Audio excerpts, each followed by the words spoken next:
Did you know that Nintendo's decision to remove just 2 screws from their early games ended up creating some of the rarest and most valuable cartridges out there, with one fetching nearly $100,000? Sealed, of course. When the Nintendo Entertainment System launched in North America in 1985, every game had what collectors now call the 5-screw shell. 1 screw in each corner, plus 1 right in the middle. It was a solid little design carried over from the Famicom in Japan. The idea was pretty simple: make them sturdy and reliable. Nintendo wanted these things to survive years of abuse at the hands of little kids. Hello, Meatsims. Today marks the 40-year anniversary of the Nintendo Entertainment System's release here in the United States, October 18th, 1985. And to celebrate, we're going to take a closer look at one of the smallest, weirdest, and most overlooked design changes Nintendo probably ever made.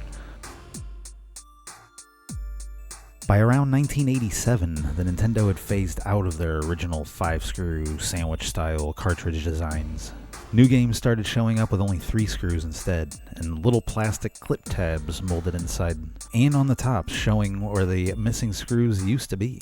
This wasn't random though. It marked the shift from mostly hand-assembled cartridges to faster, more automated production, because by then Nintendo was shipping millions of these things, and every second on the factory floor mattered.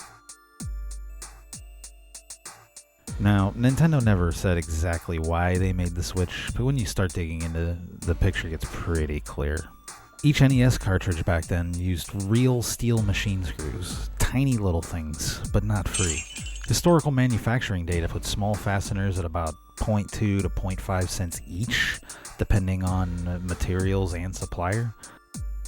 Doesn't sound like much, but when you're producing millions of games a year, that's gonna definitely add up pretty fast. So if Nintendo cut 2 screws per cartridge, they were saving roughly half a cent to a penny per game? That might not sound like much at first until you remember just how many they were churning out. By the late 1980s, Nintendo was producing tens of millions of cartridges every single year.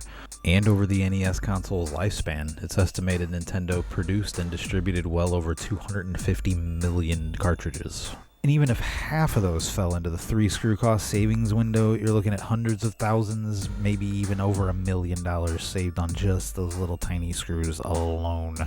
But it's not just the screws. The real magic here was the time. Fewer screws meant faster assembly, less torquing at the workbench, and fewer parts to track. Nintendo's manufacturing in Japan and in the US was scaling up at an insane pace. Automation was finally starting to kick in, and they needed every bit of efficiency they could find. That simple design tweak made the cartridges easier to produce, cheaper to ship, and just as durable.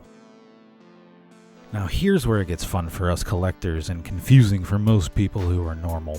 That transition didn't happen all at once. For a short window of time, Nintendo was producing the same games in both versions of the 5-screw and the 3-screw. And that overlap created some of the rarest, most sought-after NES variants ever made. Now, not only is it noticeable that on the back of the cartridges there's 5 screws versus 3 screws, but if you pay even closer attention when you're looking at the tops of the cartridges, you can actually see the clips in the 3-screw versus there being no clips because of the sandwich clamshell design of the 5-screw. So there's actually a flat way to determine when they're stacked which version is which.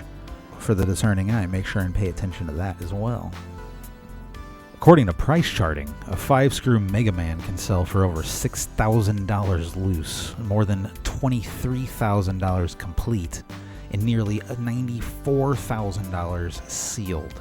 It's almost 100. That's almost 6 figures for one video game. A 5-screw gacha is sold for over $1,500 loose and more than $11,000 sealed. Even more common titles like Jaws, Mike Tyson's Punch-Out!, and Donkey Kong Jr. Math can jump into the hundreds or thousands, depending on the condition, of course.